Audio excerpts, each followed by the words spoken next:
அனைவருக்கும் வணக்கம். இன்னைக்கு நம்ம பார்க்க போகிறது திருப்பாவையினுடைய 22வது பாசுரம், அங்கன்மா ஞாலத்து அரசர் அப்படிங்கிறது. நேற்று வரைக்கும் பார்த்தது என்னன்னா, ஆண்டாள் எதுக்கு நோன்பு பண்ணுறோன்றதை சொல்லிட்டு, அப்புறம் தோழிகளை எல்லாரையும் எழுப்பிக்கிட்டு, அப்புறம் நந்தகோபன், யசோதை, நப்பின்னை எல்லாரையும் எழுப்பிக்கிட்டு நேற்று தான் கண்ணன் கிட்ட அடைஞ்சிருக்காங்க. கண்ணன் கிட்ட அடைஞ்சதும் நான் கண்ணு திறக்கிறேன் அப்படின்னு சொல்லிட்டு கண்ணன் சொல்கிறார். இன்னைக்கு கண்ணனினுடைய கண் அருளை நாம் அனைவரும் அடைய போகிறோம்.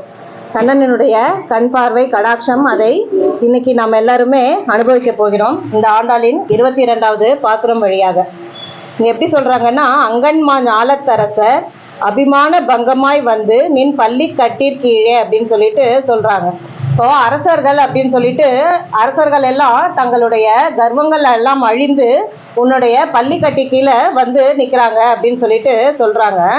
அரசர்கள் அப்படின்னாலே ஒரு திமிர் ஒன்று இருக்கும். நான் ராஜா, நான் யாருக்கும் பதில் சொல்ல தேவையில்லை, நான் எது செய்கிறேனோ அதுதான் ரைட்டு அப்படிங்கிற மாதிரி ஒரு திமிர் ஒன்று இருக்கும். அதுவும் மாஞாலத்து அரசர் அப்படின்னா பெரிய இடத்துக்கு ராஜா அப்படிங்கும்போது இன்னும் திமிர் ஜாஸ்தி இருக்கும். ஏன்னா ஒரு சிற்றரசர், ஒரு குறுநில மன்னர் அப்படின்னா அவருடைய பேரரசருக்கு அவர் கட்டுப்பட்டவராக ஆயிடுவார். இந்த இடத்துல தான் நான் கொஞ்சம் திமிரா இருக்கலாமே ஒழிய, அங்கே பேரரசர் முன்னாடி போகும்போது நான் அடங்கி ஆகணும் அப்படின்னு ஆயிடும். மாஞாலத்து அரசர்னா நானே பேரரசரா இருக்கிறேன் அப்படிங்கும்போது எனக்கு நான் யாருக்குமே கட்டுப்பட தேவையில்லை அப்படின்னு சொல்லிட்டு இன்னும் திமிர் ஜாஸ்தியா இருக்கும். அங்கன்மா ஞாலத்தரசர்னா அழகான இடங்களை உடைய பெரிய இடத்திற்கு அரசர் அப்படின்னா, ஒரு வறண்ட நிலத்துக்கு ஒரு அரசரா இருக்கிறது ஒன்றும் பெரிய இது கிடையாது. ஆமா, அதுவே ஒரு வறண்ட பூமி, அதுக்கு அரசன்னு பெருமையா வேற சொல்லிக்கிறியா, அதனால ஒரு புண்ணியமும் இல்லை அப்படின்ற மாதிரி ஆயிடும். அதே அழகான இடங்கள் நிறைய இருக்கக்கூடிய ஒரு பெரிய ஞானத்துக்கு நீ அரசனா இருந்த அப்படின்னா அந்த திமிரனுடைய லெவலே வேறையா இருக்கும். அதை யாராலையுமே கட்டுப்படுத்த முடியாது.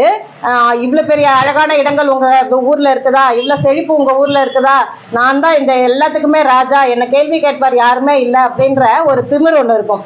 அந்த திமிர் அடங்கி போய் அபிமான பங்கமாய் அந்த திமிர் அடங்கி அந்த திமிரெல்லாம் விட்டு ஒழித்து விட்டு இந்த அரசர்கள் எல்லாம் கிருஷ்ணனினுடைய பள்ளிக்கட்டிற்கு கீழே இருக்காங்களாம்.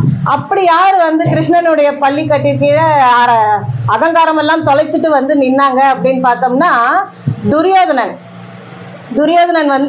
குருஷேத்திர போருக்கு முன்னாடி ஆள் சேர்த்துட்டு இருக்கான். எனக்காக நீங்களும் சேர்ந்து போராடணும், இந்த மாதிரி குருஷேத்திர போர் ஒன்று நடக்க போகுது, நாங்களும் பாண்டவர்களும் சண்டை போட போறோம் அப்படின்னு சொல்லிட்டு ஒவ்வொரு ராஜாவுக்கும் தூது அனுப்பி ஆள் சேர்த்துட்டு இருக்கான். அந்த மாதிரி சேர்த்துட்டு இருக்கும்போது அவருடைய மாமா சகுனி சொல்றாரு, நீ கிருஷ்ணனையும் போய் கேளு, எனக்கு துணையை நீங்க போர் புரியணும்னு கிருஷ்ணனை போய் கேளு அப்படின்னு. என்ன மாமா இப்படி சொல்றீங்க, கிருஷ்ணர் எப்பயுமே பாண்டவர்களுக்கு தான் அனுகிரகம் பண்ணுவாரு, அவர் கூடயே தான் சுத்திட்டு இருப்பாரு, அவர்கிட்ட போய் என்ன கேட்க சொல்றீங்க அப்படின்னு சொல்லிட்டு கேட்கவும் சகுனி சொல்றாராம், உனக்கு உரிமை இருக்குது, எதுவா இருந்தாலும் பரவாயில்ல, நீ போய் கிருஷ்ணனை கேளு அப்படின்னு சொல்லிட்டு சொல்றாரு. அப்படி என்ன உரிமை இருக்குது கிருஷ்ணன் கிட்ட துரியோதனன் நீங்க எனக்கு உதவி செஞ்சுதான் ஆகணும்னு சொல்லிட்டு கேட்கறதுக்கு அப்படின்னா, கிருஷ்ணருக்கு ஒரு மகன், இந்த 8 மனைவிகள் முக்கியமான மனைவிகள் இருப்பாங்க. அந்த 8 மனைவிகள்ல ஒரு மனைவியினுடைய மகன் சாம்பன் அப்படின்னு ஒருத்தர் இருப்பான். அந்த சாம்பனுக்கு துரியோதனனுடைய மகளாகிய லக்ஷணாவை தான் திருமணம் செஞ்சிருப்பாங்க. அதுவும் அந்த சாம்பன்றவன் லக்ஷணாவை விரும்பி இங்க அவளை தூக்கிட்டு கல்யாணம் பண்ணணும் அப்படின்ற மாதிரி செஞ்சிருப்பான். அதுக்காக துரியோதனன் போர் பண்ணியிருப்பான். அதுல பலராமரும் கிருஷ்ணரும் ஜெயிச்சிருப்பாங்க. சரி, எப்படியா இருந்தாலும் பரவாயில்ல, பையன் விரும்புறான், பொண்ணும் விரும்புறான், நம்ம கல்யாணம் பண்ணி வச்சிடலான்ட்டு கல்யாணம் பண்ணி வச்சிடுறாங்க. அதனால கிருஷ்ணன் பாண்டவர்களுக்கு எப்படி அத்தை மகனோ அதே மாதிரி உனக்கு சம்மந்தி, அதனால உனக்கும் அவனுக்கு உதவி பண்ண வேண்டிய கடமை இருக்குது, நீ போய் கேளு அப்படின்னு சொல்லிட்டு அனுப்பி விடுறாரு. இவன் துரியோதனன் கிளம்பி போற அதே நேரம் யுதிஷ்டனும் அர்ஜுனன் கிட்ட சொல்றான், என்னதான் கிருஷ்ணன் நமக்கு அத்தை பையனா இருந்தாலும், என்னதான் நம்மளுடைய நன்மையில அவனுக்கு மிகவும் அதிக விருப்பம் இருந்தாலும், நம்ம போய் நம்ம கேட்க வேண்டியது நம்மளுடைய கடமை, அதனால நீயும் போய் கிருஷ்ணன் கிட்ட கேளு, எனக்கு நீங்க உதவி பண்ணணும் குருஷேத்திர போர்ல அப்படின்னு சொல்லிட்டு கேட்டுட்டு வா அப்படின்ட்டு அர்ஜுனனையும் அனுப்புறாங்க. வர்றது யார் ஃபர்ஸ்ட் வராங்கன்னா, அர்ஜுனன் தான் துவாரகைக்கு முதல்ல வர்றாரு. துவாரகைக்கு முதல்ல வந்தா கூட நேரா போய் கிருஷ்ணனை பார்க்காம அவருடைய தாய் தந்தையான வசுதேவர், தேவகி, அவளுடைய மனைவிகள் எல்லாரையும் பார்த்துட்டு இந்த மாதிரி நான் வந்திருக்கேன், உதவி கேட்டு கிருஷ்ணர் கிட்ட போறேன் அப்படின்னு சொல்லிட்டு எல்லார்கிட்டையும் சொல்லிட்டு அதுக்கப்புறமா கிருஷ்ணருடைய மாளிகைக்கு வரும்போது கிருஷ்ணர் வந்து தூங்கிட்டு இருக்காராம். அதுக்கு முன்னாடியே துரியோதனன் வந்தாச்சான். அவர் வந்தாரு, நேரா நான் கிருஷ்ணன் கிட்ட தான் பேசணும், எல்லாரையும் பார்த்து நான் என்ன பண்ண போறேன் அப்படின்னு சொல்லிட்டு நேரா கிருஷ்ணருடைய மாளிகைக்கு வந்துட்டாராம். பார்த்தா தூங்கிட்டு இருக்காராம். இவர் நல்லா இருக்கும் போதே நம்ம மேல எரிஞ்சு விடுவாரு, தூக்கத்துல வர எழுப்பினோம்னா இன்னும் என்ன பண்ணுவாரோன்னு சொல்லிட்டு சரி எந்திரிக்கிட்டும் வெயிட் பண்ணலான்ட்டு துரியோதனன் வெயிட் பண்ணிட்டு இருக்கான். அங்க என்ன பண்ணிருக்காங்கன்னா, கிருஷ்ணர் படுத்துட்டு இருக்கிற படுக்கைக்கு தலைக்கு பக்கத்துல ஒரு சிம்மாசனம் போட்டிருக்காங்க. கால் கிட்ட ஒரு முக்காலி மாதிரி தான் போட்டிருந்தாங்களாம். இவர் வந்து பார்த்தாரு, இவர் தான் பெரிய ராஜாவாச்சே, அதனால நான் உட்கார்ந்தா சிம்மாசனத்துலதான் உட்காருவேன், முக்காலில போய் எப்படி உட்காருவேன்னு சொல்லிட்டு சிம்மாசனத்துல உட்காந்துட்டாரு. அர்ஜுனன் வந்தான், பாக்குறான் கிருஷ்ணர் தூங்கிட்டு இருக்காரு. ஐயோ பகவானை நம்ம தொந்தரவு பண்ணக்கூடாது, எந்திரிக்கிட்டும் பகவான் அப்படின்னு சொல்லிட்டு அவரும் வெயிட் பண்ணணும்னு பாக்குறாரு. பார்த்தா முக்காலி தான் இருக்குது. அந்த முக்காலில அந்த அர்ஜுனன் உட்காந்துட்டான். கிருஷ்ணர் தூங்கி எந்திரிச்சதுமே அடடே அர்ஜுனா வாப்பா நல்லா இருக்கியா அப்படின்னு கேட்டாராம். ஏன்னா எந்திரிக்கும் போது நம்ம கால் பக்கம் தான் ஃபர்ஸ்ட் பார்ப்போம், தலை பக்கத்துல என்ன இருக்குதுன்றத கவனிக்க மாட்டோம். நல்லா இருக்கியா அப்படின்ட்டு அர்ஜுனனை பார்த்து கேட்கவும் துரியோதனன் இங்க சத்தம் பண்றான், நான் ஒருத்தன் இங்க இருக்கேன் அப்படின்னு சொல்லிட்டு. அடடே துரியோதனா நீ கூட வந்திருக்கிறியா, நான் பார்க்கவே இல்லையே அப்படின்னு சொல்லிட்டு சரி என்ன விஷயம், 2 பேரும் வந்திருக்கீங்க அப்படின்னு கேட்டா போர்ல எங்களுக்கு ஹெல்ப் பண்ணணும் அப்படின்னு சொல்லிட்டு இவரும் கேட்கிறாரு அவரும் கேட்கிறாரு. அதுக்கு கிருஷ்ணர் சொல்றாராம், நான் வந்து தனியாளா ஆயுதம் ஏந்தாம ஒரு பக்கம் நின்று போர் புரிவேன், என்னுடைய நாராயணிய சைனியம் அப்படிங்கிற என்னுடைய படை வந்து ஒரு பக்கம் போர் புரிவாங்க, யாருக்கு எது வேணுமோ எடுத்துக்கோங்க அப்படின்னு சொல்லிட்டு நான் சொல்லலாம்னு நினைச்சிட்டு இருந்தேன். அர்ஜுனன் தான் சின்ன பையன், அர்ஜுனா நீ சொல்லு உனக்கு என்ன வேணும் அப்படின்னு சொல்லிட்டு கேட்கிறாராம். உடனே துரியோதனன் இருந்துகிட்டு இதெல்லாம் தப்பு, நான் தான் முதல்ல வந்தேன், அப்ப என்னதான் ஃபர்ஸ்ட் கேட்கணும் அப்படின்னு சொல்லிட்டு துரியோதனன் சொல்றானா. இல்ல அர்ஜுனன் தான் சின்ன பையன், அவனை தான் ஃபர்ஸ்ட் கேட்பேன், அவன் என்ன வேணுமோ அதை வாங்கிட்டதுக்கு அப்புறம் மீதி இருக்கிறது தான் உனக்கு அப்படின்னு சொல்லிட்டு கிருஷ்ணர் சொல்லிடுறாரு. இவனுக்கா மனசெல்லாம் அடிச்சுக்குது, இவன் ஒத்தையால அதுவும் சண்டை கூட போட மாட்டானா, சும்மா வந்து நிப்பானா, இவனை வச்சுக்கிட்ட என்ன பண்றது, அதுக்கு அந்த சைன்யம் வந்துச்சுன்னா கூட நான் ஜெயிக்கிறதுக்கு வாய்ப்பு இருக்கு, இவன் பாட்டியும் சைன்யம் வேணும்னு கேட்டானா இந்த ஒத்த கிருஷ்ணனை வச்சுக்கிட்டு நான் என்ன பண்றது அப்படின்னு சொல்லிட்டு இவருக்கு மனசுல ஓடிட்டு இருக்கு. ஆனா அர்ஜுனன் என்ன பண்ணிடுறான், எனக்கு எந்த சைன்யமும் வேண்டாம் கிருஷ்ணா, உன்னுடைய அருள் இருந்தாலே போதும், உன்னுடைய ஆசீர்வாதம் இருந்தாலே போதும், நீ எங்க கூட சேர்ந்து சண்டை போடு போதும் அப்படின்னு கேட்டான். துரியோதனனுக்கு ஒரே சந்தோஷம், அப்பாடா இவ்வளோ பெரிய சைன்யம் நம்மளுக்கு கிடைச்சதே அப்படின்னு சொல்லிட்டு. ஆனா கடைசியில என்ன ஆச்சு அப்படின்னா, அந்த ஒத்தையாலா ஆயுதம் எடுத்து சண்டை போடாத கிருஷ்ணன் இருந்த பாண்டவர்கள் தான் ஜெயித்தாங்களே ஒழிய அவ்வளவு பெரிய சைன்யம் போய் சண்டை போட்டு கூட கௌரவர்கள் ஜெயிக்கல. ஏன்னா அவன் வந்து அபிமானத்தை தொலைச்சிட்டு வந்து கிருஷ்ணர் கிட்ட நிக்கல, அவனுடைய திமிரு அவனுடைய ஆணவம் எதுவுமே குறையாம தான் வந்து கிருஷ்ணர் கிட்ட உதவி கேட்டான். அதனால அந்த உதவி அவனுக்கு உதவாமலே போயிருச்சு அப்படின்ட்டு தான் சொல்லணும். அந்த மாதிரி ஆனா அர்ஜுனன் வந்து தன்னுடைய ஆணவத்தை எல்லாம் விட்டுட்டு உன்னுடைய அருள் இருந்தால் போதும், உன்னுடைய ஆசீர்வாதம் இருந்தால் போதும், நீ ஆயுதமே எடுக்க வேண்டிய என் பக்கத்துல நில்லு போதும் அப்படின்னு சொல்லிட்டு சொன்னார் இல்லையா. அதனால அவருக்கு உதவிய கிருஷ்ணன் அவருக்கு பெரிய உபகாரம் செஞ்சிருக்காரு அப்படின்னு சொல்லிட்டு சொல்லுவாங்க. இந்த மாதிரி அந்த பெரிய அரசர்கள் கூட தங்களுடைய ஆணவம் கர்வம் எல்லாத்தையும் விட்டுட்டு உன்னுடைய காலுக்கடியில வந்து நிக்கிறாங்க இல்லையா, அந்த மாதிரி நாங்களும் வந்து நிற்கிறோம் அப்படின்னு சொல்லிட்டு சொல்றாங்க. இவங்களுக்கு என்ன பெரிய ஆணவம் கர்வம், நாங்கெல்லாம் ஆயர்குல பெண்கள்ன்றாங்க, சிறுமிகள்ன்றாங்க, சின்ன பிள்ளைகள்ன்றாங்க, இவங்களுக்கு என்ன ஆணவம் வந்துருச்சு அதுக்குள்ள அப்படின்னா, பெண்கள் அப்படிங்கிற ஒரு அபிமானம் இருக்கான் இவங்களுக்கெல்லாம். அதாவது பெண்கள் வந்து தானாக போய் கணவனிடம் என்ன திருமணம் செஞ்சுக்கோ அப்படின்னு சொல்லிட்டு சொல்லக்கூடாது, ஆண்கள் தான் பெண்களை தேடி வரணும், நம்ம பெண்களா இருக்கும்போது போய் ஆண்களை தேடி போகக்கூடாது அப்படிங்கிற ஒரு அபிமானம் இவ்வளவு நாள் இருந்துச்சான். அதையெல்லாம் இப்ப விட்டு ஒழிச்சுட்டு ஆணாவது பெண்ணாவது எனக்கு வேண்டியது கிருஷ்ண அனுபவம், அது அவனா கொடுக்கறதுக்கு முன்னாடி நான் இவ்வளவு கொடுக்குற வரைக்கும் என்னால காத்திருக்க முடியாது, நானா போய் கேட்க தான் போறேன் அப்படின்னு சொல்லிட்டு அந்த அபிமானத்தை எல்லாம் விட்டு ஒழிச்சுட்டு அந்த ஆசை மேலீட்டுல நாங்களே வந்து உன்னை அடைஞ்சிட்டோம், அந்த அபிமானத்தை தொலைத்து விட்டு அந்த அரசர்கள் போல அப்படின்னு சொல்லிட்டு சொல்றாங்க. எத்தனை பேர் வந்திருக்கீங்க, 4 பேரா 5 பேரா அப்படின்னு சொல்லிட்டு கேட்கிறாரு கிருஷ்ணர். ஐயோ அவ்வளோலாம் இல்ல, சங்கம் இருப்பார் போல் கூட்டம் கூட்டமா வந்திருக்கோம், 5 லட்சம் பேர் வந்திருக்கோம் நாங்க அப்படின்னு சொல்லிட்டு ஆண்டாள் சொல்றாங்களாம். 5 லட்சம் பேர் வந்து உன்னையே காண்பதற்காகவே உன்னுடைய பள்ளிக்கட்டிற்கு கீழே காத்துக்கிட்டு இருக்கோம் அப்படின்னு சொல்லிட்டு சொல்றாங்களாம். அப்பா இவ்வளவு பேர் வந்திருக்கீங்க, அதுவும் அபிமானத்தை எல்லாம் தொலைச்சிட்டு வந்திருக்கீங்க, ஒருத்தர் பாக்கி இல்லாம எல்லாரையும் கூட்டிட்டு வந்திருக்கீங்க. அப்படிங்கும்போது உங்களை கடாட்சிப்பதை தவிர எனக்கு வேற எந்த ஒரு வேலையுமே இல்லை, இதோ நான் கடாட்சம் செய்யறேன் அப்படின்னு சொல்லவும் ஆண்டாள் சொல்றாங்களாம். இவ்வளவு நேரம் வந்து ஆண்டாள் வந்து கிருஷ்ணர் சொல்றதையெல்லாம் கேட்டு நடந்துட்டு இருந்தாங்க. முதல்ல வாயில் காப்பானலை எழுப்பணும், அப்புறம் அப்பா அம்மாவை எழுப்பணும், அப்புறம் அண்ணனை எழுப்பணும், அப்புறம் ஒய்ஃபை எழுப்பணும், அதுக்கப்புறம் தான் என்கிட்ட வரணும், அந்த மாதிரி எல்லாம் சொல்லிட்டு இருந்தாங்க. இப்ப வந்து கிருஷ்ணர் இவங்க சொல்றதை கேட்க ஆரம்பிச்சுட்டாங்களாம். நான் எந்திரிக்கிறேன்னு சொன்னதும் இரு நீ பாட்டு டமால்னு எந்திரிச்சிடாத, அந்த கண்ணினுடைய பார்வையை எங்களால அவ்வளவு வேகமா நீ திறந்து பார்த்தீங்கன்னா தாங்க முடியாது, நாங்க சொல்ற மாதிரி தான் நீ கண்ணையே திறக்கணும் அப்படின்னு சொல்லிட்டு சொல்றாங்களாம். எப்படி பார்க்க திறக்கணும் கண்ணை அப்படின்னு கேட்டா, கிங்கினி வாய் செய்த தாமரை பூ போல அப்படின்னு சொல்லிட்டு சொல்றாங்க. கிங்கினினா சலங்கை அப்படின்னு சொல்லிட்டு சொல்லுவாங்க. அந்த சலங்கை எப்படி இருக்குன்னா, மேல ஒரு அவுட்டர் கவரிங் இருக்கும், அதுக்குள்ள ஒரு சின்ன பால் போட்டு அதுல ஒரு சின்ன ஓபன் கொடுத்துருப்பாங்க. அந்த மாதிரி அந்த கிங்கினியில இருக்கிற அந்த வாய் மாதிரி மெதுவா சின்னதா முதல்ல கண்ணை திறந்து பார்க்கணும் அப்படின்னு சொல்லிட்டு சொல்றாங்க.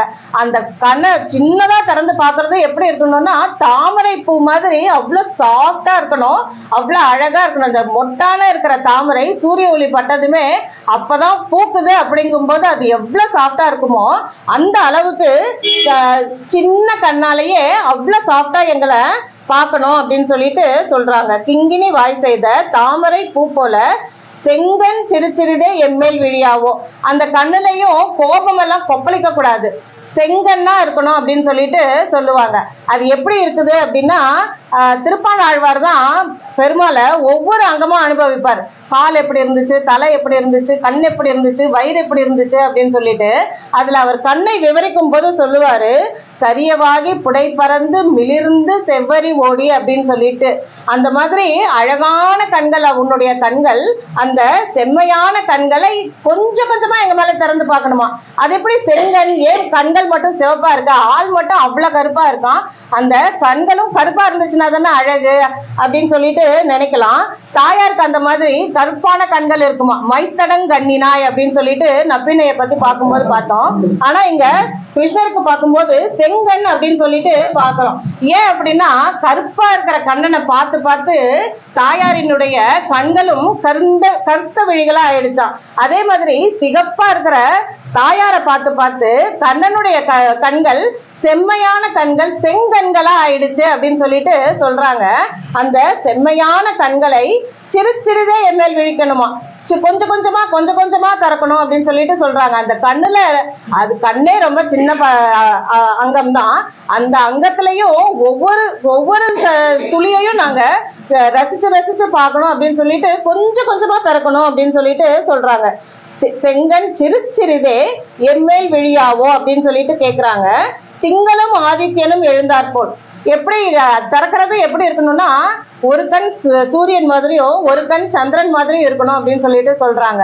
ஏன் அந்த மாதிரி சொல்றாங்க? திங்களும் ஆதித்யனும்னா, திங்கள் வந்து குளிர்ச்சியா இருக்கும், ஆதித்யன் வந்து சூடா இருக்கும்.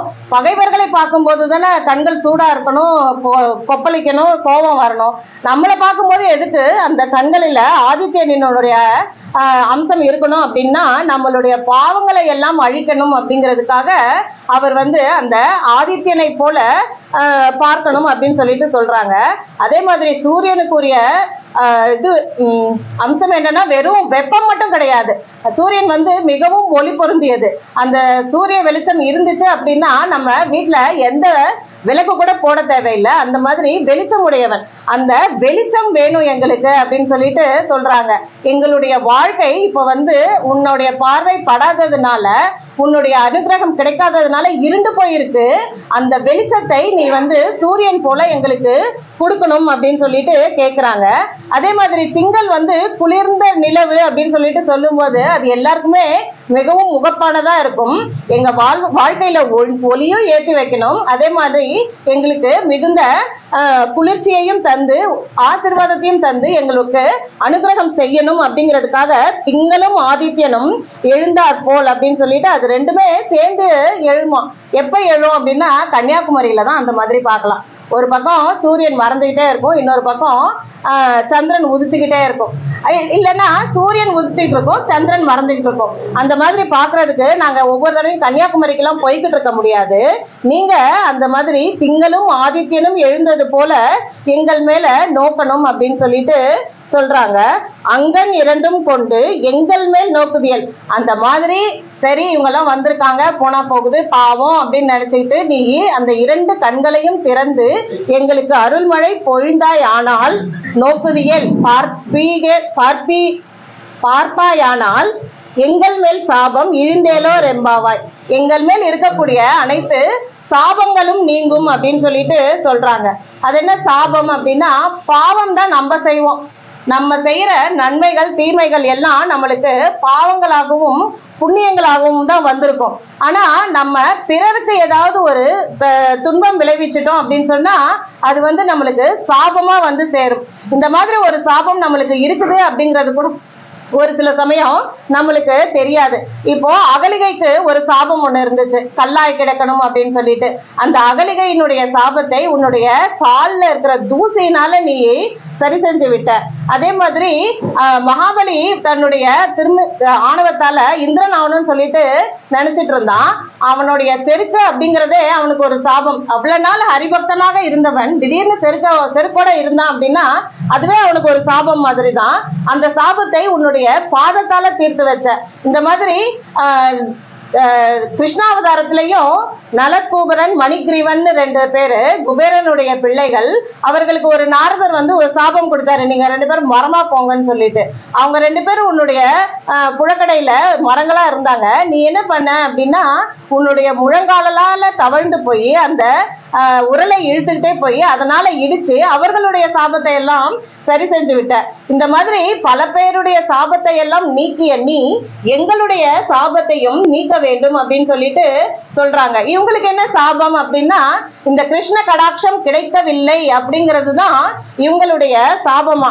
அந்த சாபம் எங்களால பொறுக்க முடியல, இவ்வளவு நாள் தாங்கிட்டோம், இனிமேல தாங்க முடியாது. நீ வந்து கண்ணை திறந்து கடாட்சித்தாயானால், நீ அருள் செய்தால், நீ மனம் வைத்தால் எங்கள் மேல் இருக்கக்கூடிய இந்த சாபமும் நீங்கும் அப்படின்னு சொல்லிட்டு கண்ணனை மிகவும் கெஞ்சி கேட்கிறாங்க. அவரும் கண் திறந்து கடாட்சம் பண்றாரு. அதனால நம்மளுடைய சாபங்கள் என்ன அப்படிங்கிறது நம்மளுக்கு சில தெரிஞ்சும் இருக்கலாம், தெரியாமலும் இருக்கலாம். இந்த சாபங்கள் எல்லாம் நீக்கணும் அப்படின்னா இந்த கிருஷ்ணனுடைய கடாட்சம் நம்மளுக்கு மிகவும் அவசியம். கிருஷ்ணன் எப்ப கடாட்சிப்பாமன் அப்படின்னா அவனுடைய புகழை பாடணும், பேரை பாடணும். அப்பதான் கிருஷ்ணனினுடைய கடாட்சம் நம்மளுக்கு கிடைக்கும். புகழ் பாடணும், பேர் பாடணும்னா இந்த மாதிரி பாசுரங்கள் எல்லாம் நம்ம இயற்றி பாடணுமா அப்படின்னு சொல்லிட்டு எல்லாம் ரொம்ப பயப்பட வேண்டாம், கஷ்டப்பட வேண்டாம். முடிஞ்சா ஆழ்வார்கள் ஆச்சாரியார்கள் எழுதிய பாடல்கள் பாசுரங்கள் எல்லாம் படிக்கலாம். அப்படி படிச்சா என்ன ஆகும்னா இந்த மாதிரி ஒரு பாசுரத்தை சொல்லிதுன்னா ஆண்டாள் என்னிடம் அனுகிரகம் வாங்கினாள். அந்த பாசுரத்தை இவங்க எல்லாரும் படிக்கிறாங்களே, அப்ப இவங்களையும் நான் ஆண்டாளுக்கு அனுகிரகம் பண்ணது போல நிகராக அனுகிரகம் பண்ணணும் அப்படின்னு சொல்லிட்டு பெருமாளே நினைப்பாராம். அதனால முடிஞ்சா இந்த ஆழ்வார்கள் ஆச்சாரியார்கள் எழுதி வச்ச ஸ்லோகங்கள் எல்லாம் படிச்சு நம்ம கண்ணனை துதிக்கணும். எதுவும் இல்லையா, வெறும் ஹரே ராமா ராம ராம ஹரே ஹரே, ஹரே கிருஷ்ண கிருஷ்ண கிருஷ்ண ஹரே ஹரேன்ட்டு இந்த சின்ன மந்திரத்தை நம்ம எப்பொழுதும் ஓதிக்கிட்டே இருந்தோம் அப்படின்னா இதுவே போதும். இதுவே கண்ணன் மிகவும் உகந்து அருள் புரிவார். அதனால நம்ம வந்து கிருஷ்ணனின் கடாட்சம் பெறுவதற்கு ரொம்ப பிரயத்தனம் பண்ணணும்லாம் இல்லை, அவனுடைய பேரை பாடினாலே போதும். நம்ம மேல் இருக்கும் சாபங்கள் எல்லாம் நீங்கி அவன் கடாட்சம் புரிவான் என்று தெரிவித்துக் கொள்கிறேன். ஆண்டாள் திருவடிகளே சரணம்.